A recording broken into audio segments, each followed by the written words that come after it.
There are two kinds of people in the world, messy sock drawer people and neat sock drawer people. And there are two kinds of hard drives in the world, those that have failed and those that will fail. You need to remember both of these as you're working with digital files. It's extremely important that you organize and back up your files for this class. If you can't find images or video files, or if you spend your valuable time searching your computer or hard drive for files, you'll struggle in this class. If you don't back up your files, it's only a matter of time until you lose your hard work to a hard drive that fails at the worst possible of times. So in that spirit, some basic suggestions and guidelines and tips for getting or staying organized. You'll hear some of this again when we talk about video later in the semester, where the same rules apply. For assignments for this class, and as good workflow if you take your photography out into the professional world, create a folder for each assignment or project. Just a note, I work on a Mac computer, so as I demonstrate and mention shortcuts, they will be for a Mac computer. If you're a PC user, the keystrokes will be different, but all the ideas are exactly the same. Another note, I use the term RAWs to mean your entire unedited set of photos from an assignment. RAW has another meaning that's specific, and we'll talk about it later, and it can be a little confusing at first, but really it's pretty simple. So when I say RAWs, I'm referring to everything you shot on an assignment, all the untoned, unedited photos that you captured with your camera. From there, you'll edit and select your best images, and those will be toned and captioned and placed in a separate folder called, you guessed it, Toned and Captioned. So simply put, every photo assignment will have at least two folders inside a master folder and look something like this. The third folder you see here called Edit is an option, and I tend to use it when I'm working on a photo story or a project. I'll look through all my RAWs and I'll pull out a selection of images that I think are good. I'll copy them into the Edit folder. And from there, I'll edit down even more deeply and pick out just the few that I want to submit or turn in or send to someone. And those would go into the toned and captioned. The advantage of that is that you end up with multiple copies of your best pictures. I don't move photos from one folder to another. I make copies. So that way, if I screw something up when I'm toning it or something happens to it, I can always go back to the original. That main folder should include your name and the name of the assignment. I recommend putting the date at the beginning to help you organize your work. If you list the year at the beginning, your files will sort by year, which becomes helpful after a few years of working. Make sure when you're naming files that you don't have spaces and that you don't use unusual characters. Don't use question marks, backslash, period, exclamation points. All of those symbols can confuse a computer, as can spaces. You want to just use letters, numbers, and if you wish, you can use underscore or dash. Those symbols are safe and universally read by all computers. As I said, the RAW folder contains everything you shot for the assignment. Don't delete images. It's not worth the effort, and I want to see the good, the bad, and the ugly so I can see how you approach your assignment. The toned caption folder contains copies of your best work. Don't move your best photo there, copy it, so you always have an unedited, unadulterated version of your best work. When you turn in assignments, we'll have a specific workflow that we will cover elsewhere, but plan on turning in that master folder so I can see everything you shot for the assignment, as well as your favorites. And please back up your work. That means you should have at least 2 copies of everything somewhere. One way of doing all this is simply to drag your photos off your SD card into the RAW folder. I can make a folder anywhere, and I can give it a name. In this case, I'm using the year, the month, the date. You'd put your name here, and then a one-word slug for the assignment. I'll open that up. I'll make a folder inside that called RAWs. And since I know I'll need it, I'll make another folder called Toned. Oops, if I could spell, captioned. One way to do this would be to insert your SD card, as I've done here. In this case, it's a Canon camera, and there are a number of subfolders. And one of them has all the pictures that I shot. So I could open this up. I could select them all. But for this example, and normally I would for my RAWs, I would drag all of these over into the RAW folder, but for this example, I'll just drag a few as an example. And they would copy into the RAW folder. And then I would use Lightroom or the Finder, some way I would go through and select the ones that I thought were best. I would make a copy of those, and there are multiple ways to do that. I can simply copy, and then come into tone and caption and paste. That's one way to do it. You could use Lightroom to do this. There are multiple ways, but you'll notice now that I've got this same photo, 3243, in both places. And that's the goal, is to have a copy of your photo in the toned and captioned. And then this is the image I would open in Photoshop or Lightroom and adjust the color and the contrast and the brightness, and then apply a caption to. And so that's the workflow we would use for doing that. Once I've done all that, I would make a copy of that to two places. I might store it on two separate external hard drives.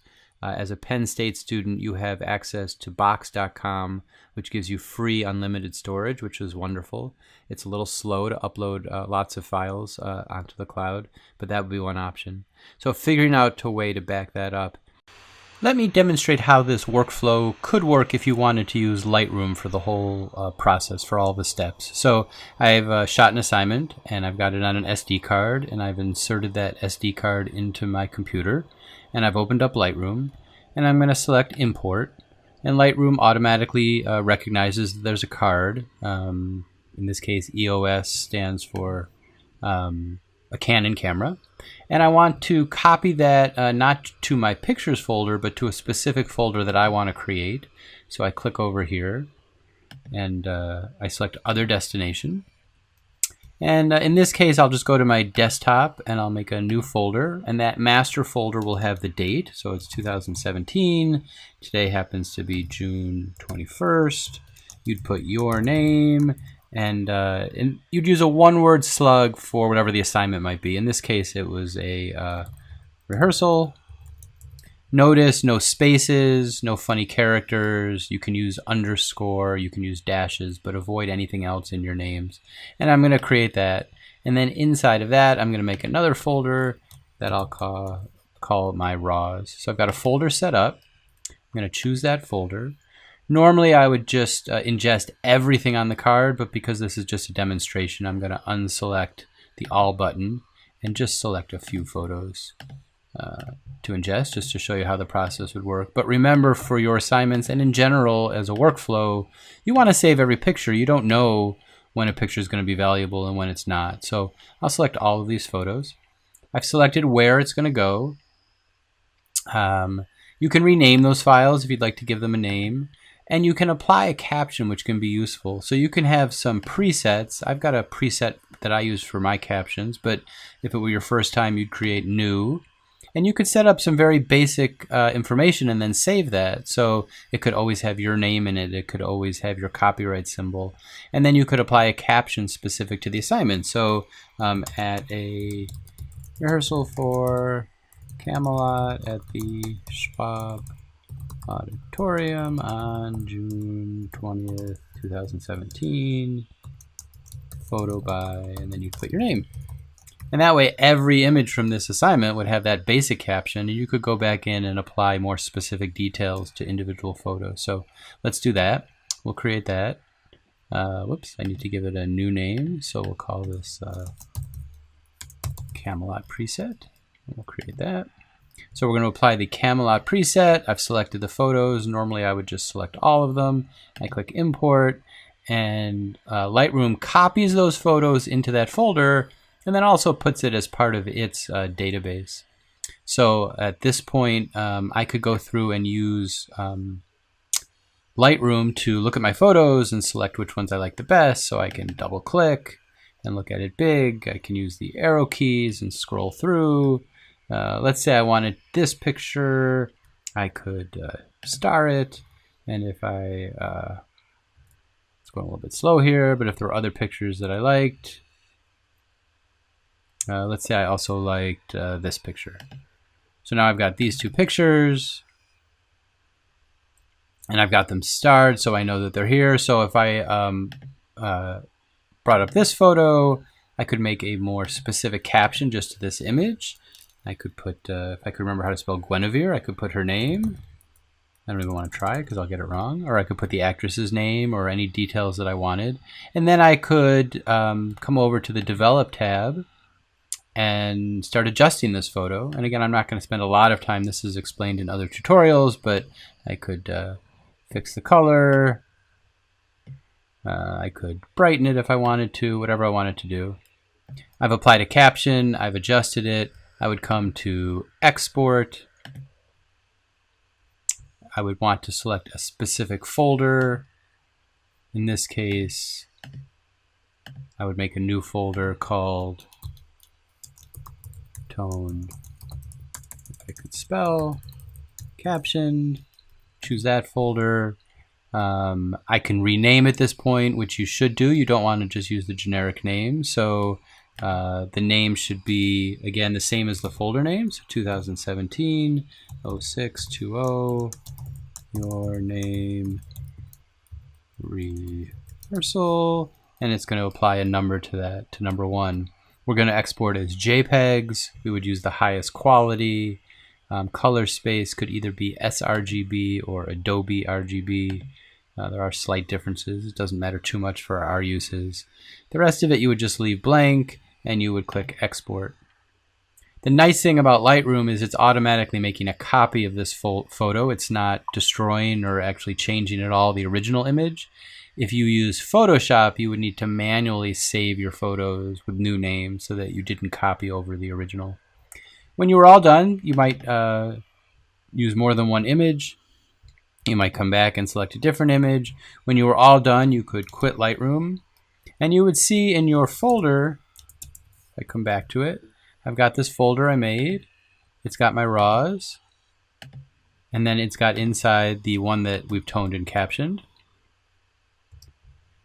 This entire folder would be uploaded and turned in as part of your assignment. And the specific details are still being figured out as we speak, but we'll get you instructions on that. But you would be uploading this entire folder so I could see how you shot the assignment, how much time you spent, how you approached it, any technical problems you're having, and then see your best couple of images. And those are the images that we'll discuss and critique as a group in class. So that's the workflow if you're using Lightroom.